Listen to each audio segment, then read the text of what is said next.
السلام علیکم ورحمۃ اللہ وبرکاتہ۔ الحمدللہ رب العالمین والعاقبۃ للمتقین والصلاة والسلام علی سید الانبیاء والمرسلین اما بعد فاعوذ باللہ من الشیطان الرجیم بسم اللہ الرحمن الرحیم۔ قال عز وجل فی القرآن العظیم اقیموا الصلاة وآتوا الزکاة صدق اللہ العظیم۔ بعد توحید کے متوال و شمع رسالت صلی اللہ تعالی علیہ وسلم کے پروانوں، آج سے ہم اپنی گفتگو کا سلسلہ مسائل زکوٰۃ کے حوالے سے شروع کریں گے کہ زکوٰۃ میں کتنے مال کا زکوٰۃ، کتنے فیصد زکوٰۃ، کس طریقے سے زکوٰۃ، کن لوگوں کو زکوٰۃ ادا کی جائے، کون مستحقین زکوٰۃ ہوتے ہیں، ان کے بارے میں آپ بنیادی اور چیدہ جو ضروری ہمارے اور آپ کے لیے ہیں انشاءاللہ ان سے واقفیت حاصل کریں گے۔ آئیے ہم سب سے پہلے یہ سمجھتے ہیں کہ شریعت مطہرہ میں زکوٰۃ فقہی اصطلاح میں کسے کہتے ہیں۔ سوال ہے زکوٰۃ کسے کہتے ہیں؟ زکوٰۃ شریعت میں اللہ کے لیے مال کے ایک حصے کا جو شرع نے مقرر کیا ہے مسلمان فقیر کو مالک کر دینا ہے بحوالہ در مختار۔ اللہ تعالیٰ نے ایک حصہ مالدار کے مال میں مختص فرما دیا، متعین فرما دیا، اس حصے کو فقیر کو دے کر اس مال کا جو مال آپ دے رہے ہیں فقیر کو اس کا مالک بنانا ہے۔ یہ اس کی تعریف ہے، یہ ڈیفینیشن ہے۔ اب زکوٰۃ کن صورتوں میں واجب ہو جاتی ہے اسے آپ سماعت فرمائیں، کس شخص پر زکوٰۃ واجب ہوگی۔ زکوٰۃ واجب ہونے کی شرائط: مسلمان ہونا، سب سے پہلی شرط تو یہ ہے کہ وہ مسلمان ہو۔ دوسری شرط بالغ ہونا چاہیے، اگر بچہ ہے تو اس صورت میں کیا مسئلہ ہے وہ ہم آپ سے آگے عرض کریں گے۔ عاقل ہونا، یعنی ایسا نہ ہو کہ وہ مینٹلی ریٹارڈڈ ہو یا پھر مجنون ہو یا جنونی کیفیت اس پر رہتی ہو یا پھر ذہنی طور پر معوف جسے ہم کہتے ہیں، ایسی کوئی صورت نہیں ہونی چاہیے۔ عقل مند ہونا چاہیے، عاقل۔ اب بالغ تو ہے لیکن وہ عاقل نہیں ہے، عقل مند نہیں ہے، ذہنی طور پر اس کی بالغگی نہیں ہے، وہ بچوں جیسی حرکتیں کرتا ہے تو اس پر واجب نہیں۔ اب اس صورت میں کون ادا کرے گا، یہ آگے مسائل ہیں۔ آزاد ہونا، پہلے زمانے میں لوگوں کو غلام بنایا جاتا تھا، خرید کر انہیں غلامی کی زندگی جیتے تھے لوگ، غلام کے طور پر انسانوں کی خرید و فروخت ہوا کرتی تھی، تو غلاموں پر زکوٰۃ نہیں ہے۔ نمبر 5 مالک نصاب ہونا، یعنی مسلمان بھی ہے، بالغ بھی ہے، عاقل بھی ہے، آزاد بھی ہے، اب وہ مالک نصاب ہو۔ پہلے یہ کیٹیگریز ہو جائیں گی، اس کے اندر وہ پائی جائیں گی، یہ شرائط پائی جائیں گی، اس کے بعد اب اس کے پاس وہ مالک نصاب، وہ مالک نصاب کب ہوگا، نصاب کیا ہے، وہ انشاءاللہ آگے ہم عرض کریں گے۔ تو پہلے یہ شرائط آپ سمجھ لیں، سماعت فرما لیں کہ کن پر زکوٰۃ واجب ہے، یعنی اس شخص پر جو مالک نصاب ہے۔ مالک نصاب کون، آگے سنیے گا۔ پورے طور پر مالک ہونا، اچھا مالک نصاب تو ہے لیکن اس مال پر وہ مکمل طور پہ مالک نہیں ہے۔ پھر نمبر 7 نصاب کا دین سے فارغ ہونا۔ دین کا مطلب ہوتا ہے قرض۔ اگر کوئی صاحب نصاب ہے، اس کے پاس اتنا مال ہے کہ اس پر زکوٰۃ واجب ہو چکی ہے، تو اس کو اس مال پر قرض سے خالی ہونا ضروری ہے، فارغ ہونا ضروری ہے۔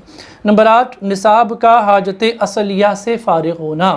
حاجت اصلیہ کیا ہے وہ آگے بتایا جائے گا آپ کو، لیکن جو نصاب ہے وہ حاجت اصلیہ میں شامل نہیں ہو، نصاب الگ ہو، حاجت اصلیہ کی چیزیں الگ ہوں۔ ایسا نہ ہو کہ حاجت اصلیہ سے مراد ضروریات زندگی کی چیزیں، اب آپ نے اس میں نصاب کو شامل کر لیا، تو ایسا نہیں ہے۔ نمبر 9 مال کا نامی ہونا۔ مال آپ کی ملکیت تو ہے مگر آپ کے نام پر بھی ہونا چاہیے۔ نمبر 10 اس مال پر سال گزرنا۔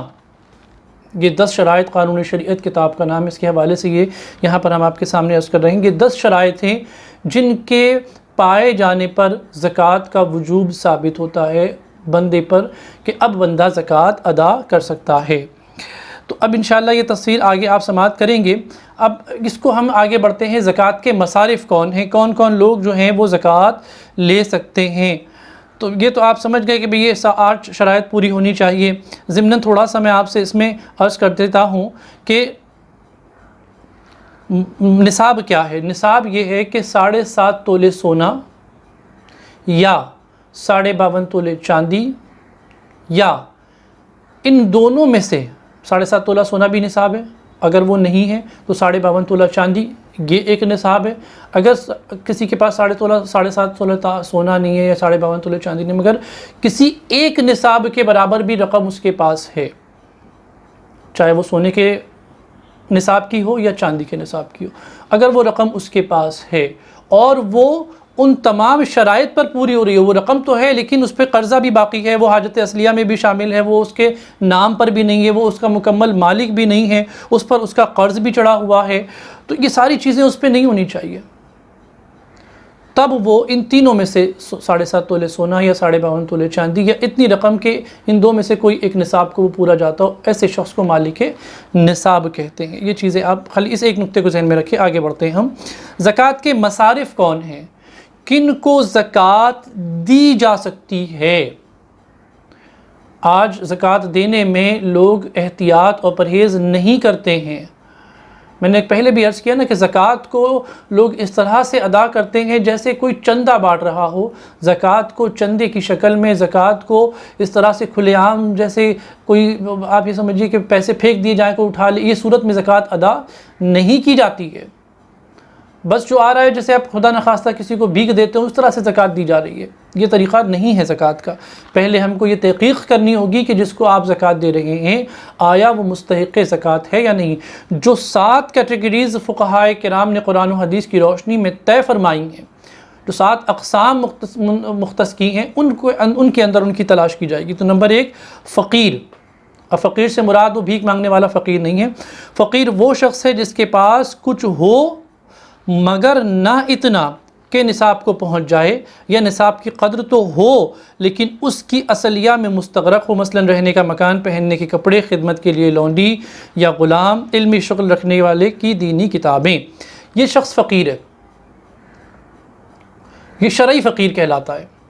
فقیر ایک وہ ہے جنہوں نے پروفیشنل اپنے آپ کو فقیر بنا رکھا ہے، بھیک مانگتے ہیں، جنہیں عرف عام میں ہم بھکاری کہتے ہیں، تہذیب سے ہم اس کو فقیر بھی کہہ دیتے ہیں مانگنے والے کو، لیکن عرف عام میں اسے بھکاری کہا جاتا ہے، تو وہ شخص شرعی فقیر نہیں ہے۔ ہاں اگر وہ شخص اس سطح پر آتا ہے جس سطح پہ یہ ذکر آیا تو وہ شرعی فقیر ہوگا، لیکن شریعت مطہرہ میں جس کو زکوٰۃ دینے کے لیے فقیر فرمایا گیا، اس سے مراد کیا؟ وہ شخص جس کے پاس کچھ ہے اور وہ نصاب کو نہیں پہنچتا، لیکن وہ نصاب کو اگر پہنچ بھی جائے، دوسری صورت یہ کہ اگر وہ نصاب کو پہنچ بھی جائے تو وہ حاجت اصلیہ میں شامل ہے۔ مثال کے طور پر آج کی تاریخ میں ہمارے ہاں اگر کوئی ایک مکان شخص خریدنے جائے، چھوٹا موٹا مکان بھی لے، 10-12 لاکھ روپے کا مکان آتا ہے۔ اب کوئی شخص مکان میں رہتا ہے، اس مکان کی قیمت 10 لاکھ 12 لاکھ روپے مکان کی قیمت ہے، تو اب اس صورت میں ظاہر ہے کہ وہ رقم جو ہوتی ہے وہ نصاب کے برابر تو ہوتی ہے، لیکن مکان چونکہ حاجت اصلیہ میں شامل ہے، استعمال کی چیزوں میں شامل ہے، روزمرہ کی ضروریات میں چیزوں میں شامل ہے، اس لیے ایسی چیز چاہے وہ اس کی مالیت نصاب کو پہنچی ہوئی ہو لیکن اگر وہ حاجت اصلیہ میں ہے تو اس پر زکوٰۃ نہیں ہے۔ 3 قسمیں بیان کی گئیں۔ پھر پہننے کے کپڑے، کسی کے پاس خواہ کتنے ہی مہنگے کپڑے کیوں نہ ہوں۔ خدمت کے لیے لونڈی، ہاں اس میں سونا زیورات شامل نہیں ہے، کسی کے پاس زیورات ہیں تو وہ کیونکہ سونے پر نصاب ہے، 7.5 تولے سونے پر نصاب ہے، اگر سونا چاندی کسی کے پاس ہے تو وہ ادا کرے گا۔ اس کی صورت کیسی ہے اگر وہ تفصیل انشاءاللہ ہم آپ سے عرض کریں گے۔ پہننے کے کپڑے حاجت اصلیہ میں، سونا چاندی حاجت اصلیہ میں نہیں ہے۔ خدمت کے لیے پہلے زمانے میں لونڈی اور غلام وغیرہ خریدتے تھے تو وہ بھی اس میں شامل ہے۔ اب علمی شغل رکھنے والے بہت سارے لوگ ایسے ہوتے ہیں جن کے پاس کتابوں کا ایک بہت بڑا ذخیرہ ہوتا ہے، ایک انبار ہوتا ہے، ان کی اپنی پرسنل لائبریری ہوتی ہے، 15-20 ہزار 10 ہزار 5 ہزار 7 ہزار کتابیں ہوتی ہیں جن کی قیمت اتنی ہو جاتی ہے کہ وہ نصاب کو پہنچ جائے، تو وہ علمی مشاغل رکھنے والے افراد کے لیے جو کتابیں چاہے نصاب کو ہی کیوں نہ پہنچی ہو لیکن وہ حاجت اصلیہ میں شامل ہے، اس لیے اس شخص پر جو ہے وہ زکوٰۃ نہیں ہے۔ دیکھیے وقت قریب ہو گیا ہمارا مکمل ہونے کے، ہم صرف فقیر ہی کی توضیح اور تعریف آپ کے سامنے رکھ پائے ہیں۔ انشاءاللہ مجھے لگتا ہے کہ 2-3 نشستوں میں ان افراد کا ذکر آئے گا کہ جن کو ہم زکوٰۃ دے سکتے ہیں۔ تو آج ایک قسم یہ ہو گئی جس میں ہم زکوٰۃ دے سکتے ہیں ان کی 7 قسمیں ہیں، اس میں سے ایک قسم ہے فقیر۔ دوسرا، اب اس کا مسئلہ آپ سمجھ لیجئے، فقیر اگر عالم ہو تو اسے دینا جاہل سے افضل، مگر عالم کو دے تو اس بات کا لحاظ رکھے کہ اس کا اعزاز مد نظر ہو اور ادب کے ساتھ پیش کرے۔ فقیر یعنی فقیر سے مراد کیسا فقیر؟ شرعی فقیر، جس کے پاس مکان ہے، لاکھوں کی کتابیں ہیں، یہ ساری چیزیں اس کے پاس ہیں، وہ شرعی فقیر ہے، اس کو آپ زکوٰۃ دے سکتے ہیں۔ اب جاہل کو دینے کے مقابلے کس کو آپ ترجیح دیں گے؟ عالم کو۔ اب کوئی مسجد کے امام صاحب ہیں، عالم ہیں، مقرر ہیں، جنہیں آپ جانتے ہیں، لیکن ان کے پاس مال و دولت، سونا، اسباب، تجارت، کاروبار کچھ نہیں، بیچارے امامت فرماتے ہیں، ان کے پاس اپنا ایک ذاتی مکان ہے، جو کچھ ہے ان کی حاجت اصلیہ میں شامل ہے۔ اب اگر آپ ان کو زکوٰۃ دے رہے ہیں تو آپ ان کو انتہائی ادب اور احترام، تعظیم و تکریم کے ساتھ اسے پیش کریں گے، اور اس چیز کا خیال رکھیں گے کہ ان کی بے حرمتی نہ ہو۔ نمبر 2، مسکین۔ مسکین کسے کہتے ہیں؟ مسکین وہ ہے جس کے پاس کچھ نہ ہو۔ فقیر تو وہ کس کے پاس کچھ ہے، مسکین وہ جس کے پاس کچھ نہ ہو، یہاں تک کہ کھانے اور بدن چھپانے کے لیے اس کا محتاج ہو کہ لوگوں سے اس کا سوال کرے۔ کچھ لوگ ہوتے ہیں، ہم دیکھتے ہیں درگاہوں پر چلے جاتے ہیں اور بھٹیار خانوں کے باہر، ہم ہوٹلوں کے باہر لوگوں کو دیکھتے ہیں بیٹھے رہتے ہیں، ان کے پاس بظاہر ہم کو ایسا نظر آتا ہے کہ کوئی چیز رہنے کی نہیں، اور ہم دیکھتے ہیں کہ فٹ پاتھوں پہ لوگ رہ رہے ہیں، ان کے پاس مکان نہیں ہے، وہیں انہوں نے 4 برتن جمع کر رکھے ہیں، وہیں کپڑے انہوں نے جمع کر رکھے ہیں، وہیں رہن سہن ان کا ساری چیزیں، ہم دیکھتے ہیں فٹ پاتھوں پہ لوگوں کی زندگیاں بستی بمبئی میں خاص طور پر اس کا نظارہ بڑی آسانی کے ساتھ کر لیا جاتا ہے۔ تو ایسا شخص جو مسلمان ہے، آپ یہ دیکھ رہے ہیں کہ بھئی وہ مسلمان ہے اور الحمدللہ آپ مسکین اسے پاتے ہیں، تو ایسے شخص کو آپ زکوٰۃ دے سکتے ہیں، اس لیے کہ اس کے پاس نہ چھت ہے رہنے کے لیے، کچھ بھی نہیں ہے، اور کھانے کے لیے بھی محتاجی ہے، پہننے کے لیے بھی محتاجی ہے، روز بسر کرنے کے معاملات میں اس کے لیے بڑی دقت ہے۔ تو یہ میں سمجھتا ہوں آج یہ 2 نکات ہم نے آپ کے سامنے رکھے کہ یہ 2 وہ اشخاص ہیں جن کو زکوٰۃ دے سکتے ہیں۔ بقایا 5 اقسام جو زکوٰۃ لینے کی مستحق ہیں، ہم سلسلہ وار انشاءاللہ اگلی نشستوں میں اس کا آپ کے سامنے ذکر کریں گے۔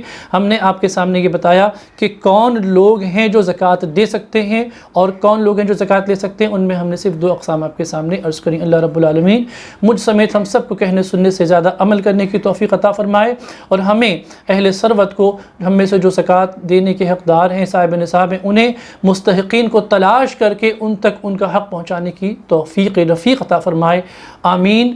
بجاہ النبی الکریم علیہ افضل الصلاۃ و اکرم التسلیم، وما علینا الا البلاغ المبین۔ السلام علیکم ورحمۃ اللہ تعالی وبرکاتہ۔